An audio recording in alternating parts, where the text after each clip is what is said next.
అమ్మా మీ పేరేంటి? నా పేరు గాన్ చిన్నమ్మలమ్మ. మీరేమవుతారు గంటం దొరబాబు గారికి? గంటం దొర తాతయ్య మాకు. మీకు తాతయ్యనే అంటే మీరు ఎన్నో మనవరాలు? ఎన్నో మనవరాలు 5గురం కదండి. ఇప్పుడు మా బావ తర్వాత నేను, నా తర్వాత చిన్నోడు, పెద్దోడు తర్వాత ఇంకా నడిపోడు. అక్కడ పోయి వీళ్ళందరూ చనిపోయారు. మీకు అక్కే కదా? మా అక్కే. మరి మా బావ భార్య అక్క కదా. అదే మీరెందుకు ఇక్కడ ఉన్నారు? అయితే మరి భూముల దగ్గరకు వచ్చి నడింపాలే మా ఇది మా అమ్మగారిది. ఈ నడింపాలమే. ఇప్పుడు మీరు దాటొచ్చారా? ఆ ఊరే మా అమ్మగా ఉంది. అయితే మరి ఇక్కడ చేసుకొని భూములు ఇక్కడ ఉన్నాయి. మనం అక్కడి నుంచి అంటే ఇప్పుడు బ్రిడ్జి పడ్డది కానీ అమ్మ కాలువ దాటి రాలేము యువతలకి పని చేయడానికి. అలాగే యువతలకు వచ్చేసాం అన్నమాట. లేకపోతే అక్కడే ఉండేవాళ్ళు మా ఊర్లోనే. మీ తాతయ్య గారు వాళ్ళు మీకు బాగా తెలుసమ్మా? మా తాతయ్యకమ్మ మల్దొర తాతయ్యకి తెలుసును కానీ గంతందొర తాతయ్యకి మాకు తెలియదు. అంటే జరిగినవి అన్ని మీలాంటి తెలిసిన వారు చెప్పిని ఆ గుర్తున్నది నాకు. మీకేం తెలుసు చెప్పండి. గుర్తున్నా కనుక చెప్తాను మరి నేను. చెప్పండి. ఈ మా భూములంతాటమ్మా గంతం దొరకి గూడెం వండలం పొట్టేసి చేశారట. గంతం దొరకి గూడెం వండలం పొట్టేసి చేస్తే దాని కడుపున ఒక బాబును ఒక పాప పుట్టారట. ఆ బాబు కడుపులో పుట్టిన వాళ్ళే ఈ జట్టు 5గురు మగవాళ్ళు ఆడవాళ్ళు లేరు. వీళ్ళ అత్తకి ఆ ఘాటు మీదకి ఇస్తే వీళ్ళ అత్తకి పుట్టిన వాళ్ళు 4 కూడా ఆడపిల్లలే. ఆ అమ్మకి కొడుకులు లేరు, తమ్ముడుకు కూతురు కోడలు లేదు. అలాగా వీళ్ళంటే ఉండగా అప్పుడు గంతం దొర ఈ మా భూములంతటమ్మా తెల్లజొన్నలు, పచ్చజొన్నలు, సోళ్ళు, గంటెలు, సామలు, కొర్రలు జల్లివరటి ఇవంతా జల్లితే అప్పుడు మన దవనూరు ఘాటి రోడ్డు తయారవుతుందట బాబు. తయారవుతుంటే ఇద్దోళ్ళకి మొగోళ్ళ తీసుకెళ్ళటమ్మా కాండికర్ర భుజం కడేసి పెద్ద పెద్ద బండరాడు లాగించేవారట బ్రిడ్జి కట్టడానికి. అది వెట్టి పని ఎవరు ఫారెస్ట్ వాళ్ళు చేయించేవారట. తెల్లవాళ్ళు ఫారెస్ట్ వాళ్ళకి లాగా చేయితే అందరు పనులు అయిపోయాట. మా గంతం దొర తాతయ్యది మమ్మల్ని దొర తాతయ్య జొన్న చేను ఏరుతున్నారటమ్మా. జొన్న చేను ఏరుతుంటే టపా పంపించారట. టపా పంపితే ఎలాగండి మేము పనిలో ఉన్నాం, జొన్న చేను ఏరుతున్నాం, మరి పని అయిపోతే వస్తామంటే మరొక రోజు మళ్ళీ వచ్చారటమ్మా. మళ్ళీ ఒక 50 మంది మళ్ళీ వచ్చారట పోలీసులు. మీకు ఎవరు అంతగారు రమ్మంతే రాకుంటున్నారు, అందరూ వచ్చి చేశారు, మీ వంతు ఉండిపోయేదని మరి అన్నారట. అయితే రేపు వస్తానులేండి అని తెల్లవారి ఆడవాళ్ళకి మీరు ఏరినంతా ఏరండి, ఉండిపోతే అలా ఒగ్గండి, మనం వెళ్తాం, వెళ్ళి వీళ్ళ మట్టుకు వెళ్ళి పని చేసి వస్తాం. అలాగని మా గంతం దొర తాతయ్య మల్దొర తాతయ్య ఇప్పుడు కేరేజులు సిల్వర్ సామని అప్పుడు మట్టి బిల్లటమ్మా. మట్టి బిల్లు అక్కడ కోడి గుజ్జాలు లేచి అంబలి అప్పటికప్పుడుకే జొన్న అంబలి కాసేసి ఆ బిల్లు అక్కడ పోసి వీళ్ళకి ఇద్దరికి ఇస్తే అన్నదమ్ములకి ఇద్దరికి ఇస్తే పట్టుకొని ఈ ఘాటుతో వెళ్ళాలటమ్మా. ఈ ఘాటుతో వెళ్ళి ఆ దవనూరు ఘాట్లో అలా కలుసుకొని పని చేయాలట. పని చేయాలంటే అక్కడే ఇప్పుడు ఈ సంస్థ అప్పుడు మిల్లు ఇది హాస్టల్ కట్టారు కనమ్మా. అక్కడట మోకందనంత మామిడి చెట్టు ఉండేదటమ్మా. మోకందదట మామిడి చెట్టు అంత ఉండేదట. ఉంటే ఆ చెట్టు కిందన అల్లూరు సీతారామరాజు బాబు తమ్ముడు గెడ్డం పెంచుకొని తెల్లటి కోడి పుంజికిలా పెట్టుకొని ఇలా నేను కూర్చొని మొదలుపడి ఇలా ఉన్నాడట. ఇదే తోవట. తోవంతే ఇద్దరు అన్నగారు తమ్ముడు వెళ్తున్నారట. వీరు బాబన్న సంగతి తెలియదు. వెళ్తే ఏమి నాయన ఎక్కడికి వెళ్తున్నారు, ఏటి సంగతి అన్నట. బాబు అందరు ఎట్టు పని చేశారు, మా పని ఉన్నది, ఇప్పుడు నేను గంతం దూరం మా తమ్ముడు మల్దొర మాకు ఇద్దరికి రమ్మని టపా మీద టప వచ్చేస్తున్నాయండి, ఇప్పుడు వెళ్ళి ఆ పని చేయాలా అన్నట. మీరు టపా మీద టప వచ్చేస్తుందా అంతే, మీకోసమేనా అన్నట. మా కోసమేనా అంతే, నువ్వు ఈ పక్క నీరు ఈ పక్క నీ ఉండు. ఎవరంటున్నారు అలాని? ఈ కూర్చున్న బాబు ఇది సీతారామరాజు బాబు అన్న సంగతి తెలియదు. ఇదేట్రా మనకు దెబ్బలు కొట్టించడానికి కాలో ఇతని నిలబడమంటున్నారా, వీళ్ళు భయపడిపోతున్నారు. పర్వాలేదయ్యా నువ్వు ఈ పక్క నిల్చో కోడి పుంజి తెస్తున్నదటమ్మా. అప్పటికెల్లా మనం నడింపాలేమో మాకారం వచ్చేసరట ఈ క్యాంపు వీళ్ళకి తీసుకెళ్ళడానికి. వచ్చేస్తుంది కోడి పుంజి కొక్కరే 3 కూతలు కూసిందట. అదిగో వచ్చేస్తున్నారు. వచ్చే నిమిషానికి వచ్చేసారటమ్మా. వచ్చేస్తే వీరు నిలబడి ఉన్నారు, అది కనిపించలేదు. ఇలా బాబుకులా వచ్చేసారట. ఓయ్ ముసలోడా ఇలాగా గంతం దూరం మళ్ళీ దూరం ఇలా వెళ్తున్నారా? వెళ్తున్నారండి, ఇవాళ ఘాట్ ఎక్కుతానే ఉన్నారని చెప్పాడట. ఇప్పుడు ఘాట్ ఎక్కుతారు, వెళ్తూనే ఉన్నారు, చాలా టైం అయింది అన్నారట. అయితే వెళ్తున్నారట. మరి వీళ్ళు మళ్ళీ వెనక్కిపోయారట. మరి ఘాట్ ఎక్కలేరు కదా, కొండ భయం, మళ్ళీ వెనక్కి తిరిగిపోయారట. ఈ 25 మంది కూడా తిరిగిపోతే అప్పుడు ఈ బాబు అన్నాడట ఇలా ఇద్దరికి మధ్యన పెట్టి, ఇదిగో మీరు ఇంటికి వెళ్ళండి, పనికి వెళ్ళవద్దు, ఇంటికి వెళ్ళి అప్పుడటమ్మా మెరుగుడు కంచటమ్మా ఇంటి చుట్టూ ఉండప్పుడు ఇక్కడ ఈ దొడ్లోన మెరుగుడు కంచె చూస్తే బయట తేలడానికి అవకాశం లేదట. అలా కంచె కట్టించేవాళ్ళట మా తాతయ్య కానీ. అప్పుడు అటొక గుమ్మం ఇటొక గుమ్మం సొమ్మలు వెళ్ళడానికి అటు, మనం కాలువకి వెళ్ళడానికి మనం మసలడానికి ఇటు రెండు గుమ్మలట ఇస్తే ఇదిగో మీకోసం వస్తారు, మీరు ఏం చేయక్కర్లేదు, మీరు తిన్న ఇంటికి పోండి, పోయి ఇవాళ మీరు వెళ్ళలేదు కదా రేపు తప్పనిసరి వస్తారు, సరైన బడితలు 2 పట్టుకోండి, చచ్చిన వాడు ఎవడో బతికున్నవాడు ఎవడో తెలకుంటా గేటు గుమ్మలకు మూసేసి కొట్టేమని చెప్పినట్టమ్మా. చెప్పితే ఆ బిడ్డలు పట్టుకొని గెంజి ఇంటికి వచ్చేసారట. అది మీరు పనికి వెళ్దామని ఏం వచ్చేస్తారు, ఆడవాళ్ళు దెబ్బలు ఆడుతున్నారట. లేదు మాకు పని జరిగింది అందుకే వచ్చేస్తామన్నారటమ్మా.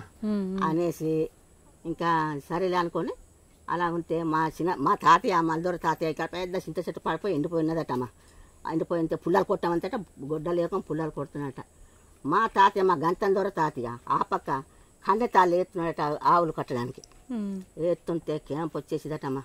రే మల్దూర అంత వర్రా గంతందూర అంత వర్రా ఏమరా అంత గర్న అందరు వచ్చి చేత మీరే నన్ను వచ్చారని చెప్పాడు ఒక ముసలోడు. మీరు మళ్ళీ వెనుకొచ్చి ఇక్కడ ఇంటికాడ పని చేస్తున్నారా మీరు, మీకు అంత దవరం లేకుండా తిర్రా అనమాట. ఊరికే అయిపోతున్నట్టమ్మా. అయిపోతే వీడు గొడ్డలు అట్టు కూడా గొడ్డలు పట్టు పరిచేసి గొడ్డలు కమ్మ ఏరుకున్నట్టమ్మా. ఏరుకొని అక్కడికి వచ్చినట్టు లోపుకి వచ్చినట్టు కంచె కట్టేసినట్ట. గేట్ గుమ్మం కట్టేసి ఇతలకు వచ్చి అన్నట్ట. ఏమన్నా ఇదిగో మన కోసం వచ్చారట వీళ్ళకి మాత్రం ఆ గేటు గుమ్మ మూసేయన్నట. ఇలా గేటు గుమ్మ మూసేస్తమ్మా. 25 మందిలోన 4-5 మిగిలట. శుభ్రం చింతపండు అయిపోయి చచ్చిపోయిన వాళ్ళు ఎంతమందో, బతుకున్న వాళ్ళు ఎంతమందో, పాకిరి పోయిన వాళ్ళు ఎంతమందో, ఎక్కడ తూర్పు ఎక్కడ ఉండిపోయిన వాళ్ళు ఎంతమంది అలాగ అయిపోయారట. అప్పుడు బస్సులు గట్రా లేవు, రోడ్డు గట్రా లేదు.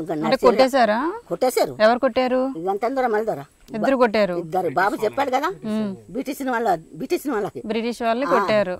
కొట్టేస్తే ఇంకా ఒకడో ఇద్దరు వెళ్ళి అమ్మ బాబు వాళ్ళకి మేము ఏం చేయలేము, వాళ్ళే మా కనకందారికి అది తీరా కొట్టేసారు, మేము అలా కష్టపడి దాంగం కాబట్టి మేము వచ్చామని వీళ్ళు చెప్పారటమ్మా. చెప్పితే అమ్మ ఇలాగైతే కాదని ఈ బ్రిటిష్ వాళ్ళటమ్మా ఇంకా ఇద్దరికి లేచారట. ఇద్దరికి లేచి వీళ్ళకి చంపేయాలని లెగిస్తే అప్పుడు మల్దూర తాతయ్యకి గంతందూర తాతయ్యకి ఇదిగో మల్దూరకి ఇంటికాడ వదిలేయి, ఇంటికాడ గరువు పని చేస్తాడు ఆండోళ్ళతోటి, నీవు మాత్రం నాతో తోడుగుండాలా, మనం ఎక్కడెక్కడ మందిగుండు సామానం అంతా మనం వెంబడించుకొని మన వాళ్ళు అందులోనే జోగు పోవాలి, అందులో వల్ల మనమైనా జోగు పోవాలని బాబు చెప్పడటమ్మా. ఏ బాబు? ఈ అల్లూరు సీతారామరాజు. చెప్పితే ఇంకా ఏమంటే అతని మాటలు పట్టుకొని మరి అతను ఇలా చెప్తాను వినాలి కదమ్మా. పట్టుకొని ఇదిగో రే నువ్వు ఇంటికాడ జాగ్రత్తగా ఉండి ఈ గరువులో నివసేయాలంతా పుడదీసి మీరు ఇంట్లో జాగ్రత్తగా ఉండు, మరి పెద్ద కోడిది అమాతే నీవు నడింపాలేం కాడ పలానా ఇంటికాడ ఉన్నది వెళ్ళావు, ఆ పాలు తీసుకొని మేము పలానా అక్కడ ఉంటాం, పాలు కింద పెట్టకుండా నువ్వు ఆ పాలు తెచ్చి మాకు అందివ్వాలని వీడికి చెప్పేసట. పోయేవారటమ్మా. పోతే అప్పుడు ఏం చేద్దాం బాబు, మరి మన అక్కడ మందుగుండు సామాన్ లేదు ఏమి లేదు, వాళ్ళు వచ్చేస్తారు మనకు కాల్చిస్తారని మా తాతయ్య అన్నాడట. గంతందూర తాతయ్య నీకేం భయమయ్యా, బోల్డ్ మందుగుండు సామాన్ మన అక్కడ ఉంటిర్రా అని ఆ రోజే చింతపల్లి స్టేషన్ కొట్టేశారటమ్మా. ఆ రోజే పేలిపేట స్టేషన్ కొట్టేశారట. ఆ రోజే మన ఎవరమ్మా రాజమ్మ స్టేషన్ కొట్టేశారట. ఇదంతా మొత్తంగా ఇరు సర్దుకున్నారు. ఎవరెవరు? అల్లూరు సీతారామరాజు గంతందూర ఈ మందిగుండు సామానం అంతా సర్దుకొని వచ్చిన వాళ్ళకంతా తుక్కు రాలగొట్టేస్తున్నారటమ్మా. ఎవరు అంటే స్టేషన్ లో మందుగుండ సామాన్లు తుపాకీలు అవన్నీ తీసేసుకున్నారు. ఇంకా అక్కడ ఏం లేవు, వాళ్ళు వచ్చి ఇలా కాల్చడానికి అవకాశం లేదు.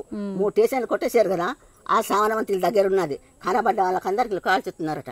వీళ్ళిద్దరు కాల్చెత్తుంటే అమ్మ ఇలాగైతే ఇలాగానే అమ్మ ఇక్కడ కాదు చింతపల్లి స్టేషన్ కాడ ఉంటారు, వాళ్ళకి అటు నుంచి తీసుకురండి, వీళ్ళు ఇటు నుంచి ఎక్కుతుంటారు అక్కడ కాల్ చేయాలంతే. ఎవరన్నారు అలా? ఆ తెల్లవాళ్ళమ్మా, బ్రిటిష్ వాళ్ళు చింతపల్లి స్టేషన్ లో అక్కడ ఉంటారు, అక్కడ ఉంటుంది మందుగుండు సామాని, అది పట్టుకోరండి దాంతో మనం కాల్ తెద్దారా అని ఈ రెట్ నుంచి వెళ్తున్నారటమ్మా. ఆ రట్ నుంచి మందుగుండు సామాన్ పట్టుకొని ఈ రెట్ ఎక్కెళ్తున్నారా సామాన్ తెద్దారా అని ఆ రట్ నుంచి దిగొస్తున్నారు ఈ సామాన్ ఎత్తుకొని. సరేగా ఒక 30-50 మంది ఉంటారటమ్మా ఈ బ్రిటిష్ వాళ్ళు. ఆ ఎత్తు మీద ఉన్నారు, కింద లంకలో నీరున్నారు, అక్కడ కొడతాటమ్మా. ఒకడి మీద ఒకడు ఈ లంక దొరలేపోయినారు. వీళ్ళు కొడుతున్నారు కింద నుంచి, వాళ్ళు మీద కొడుతుంటే కింద వాళ్ళు దొల్లిపోతున్నారు ఈ బ్రిటిష్ వాళ్ళు. అప్పుడు అమ్మ బాబు వీళ్ళు కొట్టారు, చంపలేము, 10 వెళ్ళిపోతారు, 4-3 మిగిలి వాళ్ళు మళ్ళీ వచ్చేసారటమ్మా. వచ్చేసి వీళ్ళకి చంపడానికి మన తరం కాదు, మనం ఏం చేయాలా అనుకున్నారట. ఏం చెయ్యాలంటే వారికి చంపాలంటే మన తరం కాదు, మన దగ్గర మంది కూడా సామాన్ లేదు, ఇంకా ఉన్న కాడికి ఆలోచన చేసుకున్నారు, ఇంకా మనం చంపలేము, ఆ దగ్గర లొంగిపోవాలన్నారట. ఇప్పుడు ఈ పోరాటం ఎందుకోసం వచ్చిందా అని వాళ్ళు మాట్లాడుకున్నారటమ్మా. ఎందుకు వచ్చిందంటే ఇప్పుడు వాళ్ళ రాజ్యం పోతున్నదని. ఇప్పుడు బ్రిటిష్ వాళ్ళు ఉంటే తెల్ల వాళ్ళు ఉంటారు, మన మన జిల్లా మన రాజ్యం ఉండదన్న లెక్క మీద ఈ పని చేస్తున్నారు. కానీ మొత్తం మీద మనకు మందిగుండి సామాన్లే మనం చంపలేము. వీరికి ఎలాగైనా సరే ఈ మన రాజ్యం మనం గెలుచుకోవాలని ఇద్దరు ఓరిస్తున్నారటమ్మా. అప్పుడే మన దారపరతంగా ఉండేవారట, అప్పుడే చింతపల్లిలో ఉండేవారట, అప్పుడే గూడెంలో ఉండేవారట, అప్పుడే ఇలాగా ఎవరమ్మ ఇటు రాజమ్మ పండల పక్క ఉండేవారట బాబున గంతం ద్వారా. అలా ఉంటే వీరికి చంపడానికి వాళ్ళ తరం కాకుంటున్నది. వీళ్ళు ఎక్కడ పడితే అక్కడే చంపెత్తున్నారు. వాళ్ళకి చంపెత్తుంటే ఇంకా లేదు, ఇల్లుకి లొంగిపోయి ఈ రాజ్యం వదిలేసి మనం పోవాలి తప్ప కానీ మనం వీరికి చంపలేమని వాళ్ళు ఓడిపోయి వెళ్ళిపోయారటమ్మా. వెళ్ళిపోతే అప్పుడు ఇంకా ఈ ఉన్నవాళ్ళు బ్రిటిష్ ఉన్న వాళ్ళ పక్కన ఇంకో 10 మంది ఎంతమంది ఉన్నారట. వాళ్ళు మాత్రం వీళ్ళకి వెళ్ళి కానీ చంపాలని నిలబడ్డారట. నిలబడి మళ్ళీ చింతపల్లి వెళ్ళి ఆ చింతపల్లి కాడ పోలీసులు గంట పెట్టుకున్నారటమ్మా. గంట పెట్టుకొని ఇలాగ ఈ పెద్దవాళ్ళతో ఘాటుపల్లి దిగొస్తున్నారట.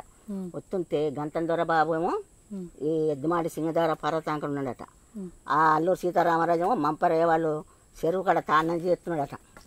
తాన్నం చేస్తుంటే చుట్టూ స్టవ్లు కప్పేశారటమ్మా. అప్పుడు బాబు మాట్లాడట, ఇదిగో మన ఇద్దరం ఉన్నంత వరకు పోరాటం జరగదు, జరుగుతూనే ఉంటుంది. నీవు నేను చచ్చిపోతేనే పోరాటం పోతే అలాగని అప్పుడు బాబు ఉత్తరాన్ని రాసి ఇదిగో నేను గంతం ద్వారా మల్దూరకు గంతం ద్వారా సీతారామరాజు కూడా చనిపోతున్నారు, మాకిద్దరికి కేలపేట సెంటర్ కాడే మాకు గంధపు చెక్కలు కొని మాకు సమాధి చేయాలి అలాగని చెప్పి సీటు రాసి ఆ గట్టి మీద పెట్టి ఒక 2 కుర్రోళ్ళట పెట్టేటకు మరి తాన్నాకో ఆ చెరువు గట్టుకొస్తున్నారటమ్మా. వస్తుంటే బాబు బట్టలు తీసుకొని తాన్నం చేస్తున్నాడట. ఓ అబ్బాయి మీ ఊరికి పోలీసులు వచ్చారా అన్నాడట. వచ్చారండి, 25-30 మంది వచ్చి మెలుకుతున్నారు అన్నట. ఇదిగో మీ చెరువు మా చెరువులోన బాబు తాన్నం చేస్తున్నాడు, ఉప్పులో వెళ్తే దొరుకుతాడని మీరు చెప్పండి అని అన్నాడట. ఇదిగో ఈ సీటు పట్టుకెళ్ళి వాళ్ళకి ఇవ్వమన్నాడట. ఇవ్వమంతా సీటు పట్టుకెళ్ళి వాళ్ళకి ఇచ్చారట. అమ్మ ఇచ్చిన తర్వాత అప్పుడు ఆ సంగతి మా గంతం దొర తాతయ్య తెలుసుకొని మా మా మా శరదాడు చనిపోతా నేనెందుకు ఉండాలా అలాగని 3 పొలాల మాను కాడ మధ్యాహ్నం కూర్చోన్నాడట. అమ్మ ఈ మందుగుండి సాని పెట్టుకొని చుట్టూ రౌండ్ కప్పేశారట పోలీసులు. కప్పెత్తి అప్పుడు అన్నాడట, అంత దూరంగా వాళ్ళు ఉంటుండగా, రే మీరు మీ చేతులతో నేను సావాను, ఇదిగో నా మందుగుండి సావంతో నేను చచ్చిపోతుంది, మంపలో బాబు చచ్చిపోతున్నాడు, ఇప్పుడు నేను ఇక్కడ చచ్చిపోతుంది, మాకిద్దరికి తీసుకెళ్ళి కేలిపేట ఆ ఉంపులో ఉన్న సమాధి చేసి అక్కడే మాకు గోళీలు కట్టించాలి, కానీ మేము సామంతుడు కాదు మా సామంతుడు చనిపోతుందని అప్పుడు అతని మందిగుండి సామంతుడు అతను కాల్చుకొని మా తాతయ్య చనిపోయాడటమ్మా ఈ ఎద్దుమాలిలో సింగదారిలోనే. అక్కడ బాబు అదే చనిపోతే అప్పుడు ఆ సమాధికి దీనికి ఇక్కడ పట్టుకొచ్చేటమ్మా సమాధి చేసి అప్పుడు అక్కడ గోళీలు, ఇప్పుడు అందుకే గోళీలు కట్టారన్నమాట బాబుకున్న అతనికి ఇప్పుడు తాతయ్యకి. కాదమ్మా అంతా బాగానే ఉంది. అయితే అల్లూరి సీతారామరాజు స్వయంగా నేను ఇక్కడ ఉన్నాను పోలీసులకి ఇన్ఫర్మేషన్ అని చెప్పారు, అదేనా ఇవిడ చెప్పిన స్టోరీ అండి? ఆయన ఎందుకు స్వయంగా పోలీసులకి లొంగిపోవటం ఎందుకు, ఏంటి ఆ కథ ఏంటి? అమ్మా మరి ఇప్పుడు జనం చచ్చిపోతున్నారు కదా, ఓకే మన వల్ల జనం చచ్చిపోతున్నారు, ఎందుకు చంపేలా మనం దొరకకపోతే మనం చనిపోతామంటే వీళ్ళందరూ ఉన్న వాళ్ళే బతుకుతారని అలాగని మాట్లాడుకొని 2 చనిపోయారు అన్నమాట. అది ఓకే. అప్పట్లో ఆడవాళ్ళని గిరిజనులు బాగా హింసకు గురి చేసేవాళ్ళు, బ్రిటిష్ వాళ్ళు పాలు చేసేవాళ్ళటమ్మా. అలాగా చూడు, ఇద్దుకున్న ఆడపిల్లలకి పరుగు తీసేసేవాళ్ళట, మా ఇద్దుకున్న మగోళ్ళకి ఇప్పుడు బస్సులు బండ్లు కనమ్మా కావేళ్ళు వేసి అలా బరువులు చింతపల్లికి మధ్య అంతటా కావలేసుకుని ఎత్తుకెళ్ళాలి, ఇంటికాడ తిండి ఉండదు తిప్పటి ఉండదు, ఇంకేం కూడా ఎత్తుకెళ్ళడమే, వాళ్ళు పడుకున్న బెడ్డులు గిడ్డులు అన్నీ ఎత్తుకెళ్ళడం అట. అక్కడికి ఇంటికాడ దిక్కు మొక్కు ఉండేది కాదట, ఆడమ్మగారికి ఉండేవారు కాదట, అన్ని బాధలు పెట్టేవారు. ఇంకా అలాగా మనం ఉంటే లాభం లేదు, మన ఇద్దరు కూడా చనిపోతే అప్పుడు ఇది చల్లుకుంటుందని అప్పుడు ఆ ఇద్దరు కూడా చనిపోతే అప్పుడు ఇది చల్లుకున్నదటమ్మ. చల్లుకొని 5 సంవత్సరాలు 6వ సంవత్సరం పోయిన తర్వాత అప్పుడు మా తాతయ్యకి మా చిన్న తాతయ్యకి ఇప్పుడు వెళ్ళి ఇక్కడ కర్ణం గారు వాళ్ళు చంపేట కర్ణం గారు, నీకు చదువు లేదు సాము లేదు, నీవు ఆడపిల్లలతోటి నీ అన్న కొడుకు నీ అన్న కూతురుతోని నీకు పిల్లలు లేరు, ఆ 2 పిల్లలకి పెట్టుకొని ఆ 2 పిల్లలతోటి నీవు అలాగ ఉండిపోతే నీకు దిక్కేటి అని అప్పుడు అతను చేసి అప్పుడు ఎంపికల్లో దించేటమ్మా. 5 సంవత్సరాలు చేశాడు ఎంపీ మా తాత. ఆ చేసిన తర్వాత అప్పుడు ఏమైందమ్మా, ఈ మళ్ళా ఎంపితాను 5 సంవత్సరాలు అయిపోయింది కదా, ఆ 5 సంవత్సరాల్లోగా మళ్ళీ పోటీ చేయాలి కదా మళ్ళీ ఎంపికి. అలాగే మా తాతయ్య అలా చేయబట్టి ఇప్పుడు మాకు తిండా మెతుకుల్లో తాగమంత ఆవు పాలు లేదు, దున్నుకుందామంటే ఏరు లేదు, 3 సార్లు గొల్లమ్మ టక్కుని అమ్మేసి ఆ పొలం కాడ పండిన ధాన్యం అమ్మేసి ఈ గరువుల కాడ ఉన్నట్టు గరువులంతా తనకాలు పెట్టేసి ఈ డబ్బులు పట్టుకుని మళ్ళీ ఎలక్షన్కి పోటీ చేసినాడు. ఇప్పుడు అందుకే మాది ఇలాగుండాం అన్నమాట.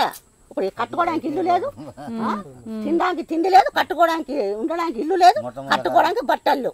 ఇప్పుడు ఎందుకు ఇలాగున్నామంతా? అదే మా అత్తకి మా అత్త తల్లిదండ్రులు పెట్టిన తాలకు ఆసి 3 సార్లు గొల్లమ్మ పేడలు తీయని చచ్చి వాళ్ళం మేము. అన్ని గొళ్ళు కూడా శుభ్రం అమ్మేసాను మా తాతయ్య. ఏంకంటే మళ్ళీ ఎంపీ పోటీ చేసి పొలం కాడ పన్ని ధాన్యం అమ్మేశాడు, ఆ గొళ్ళన్ని అమ్మేశాడు, ఈ భూములను తరగబెట్టేశాడు. ఏం చేస్తా అప్పుడు ఏం తినాలి మనం? ఇప్పుడు అలాగా ఇప్పుడు అందుకే చెడిపోయామ్మా మేము. లేకపోతే మా పరిస్థితి ఎందుకు ఇలా ఉంటుంది?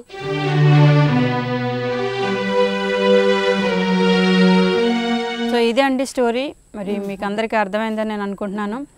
అల్లూరు సీతారామరాజు గారికి సహచరుడుగా, అనుచరుడుగా, ఆయన ఆలోచనలకు తిను రైట్ హ్యాండ్గా ఉంటూ తన తలంపులని తిను సరి చేసుకుంటూ తనతో పాటు చావటానికైనా సిద్ధం. ఎందుకంటే మన కోసమే కదా పోరాడుతున్నారు, మరి అతని వెంట నేను ఉండకపోతే ఎలాగో అని తను ధైర్యానికి తిను కూడా తోడయ్యి ఆఖరికి ప్రాణాలు విడిచేంత వరకు కూడా తిను నడిచారు మన గంటం దొరబాబు గారు.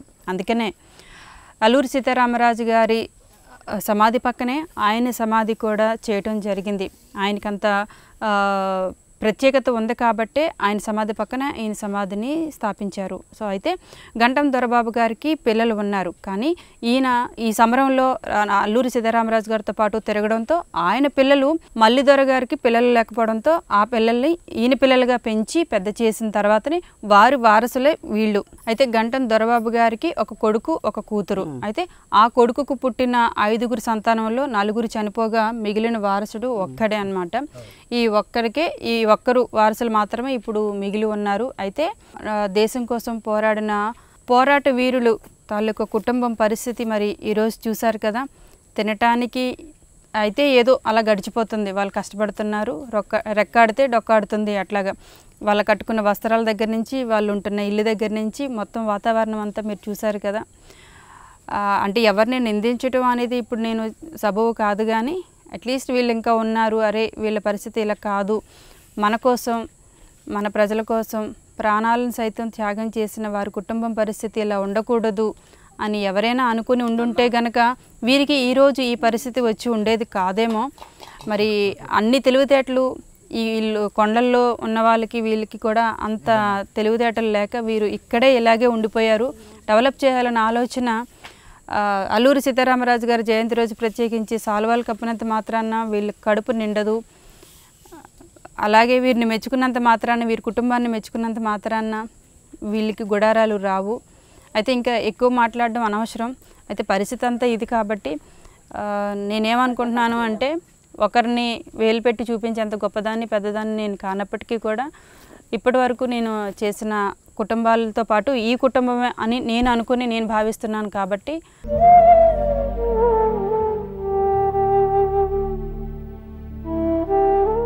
అమ్మ, మీరు తినాలంటే ఎట్లా తింటారు? హోటల్లో బియ్యం మనకు మనిషికి 5 కేజీలు ఇస్తారు. ఎన్ని కిలోమీటర్లు తెచ్చుకోవాలి?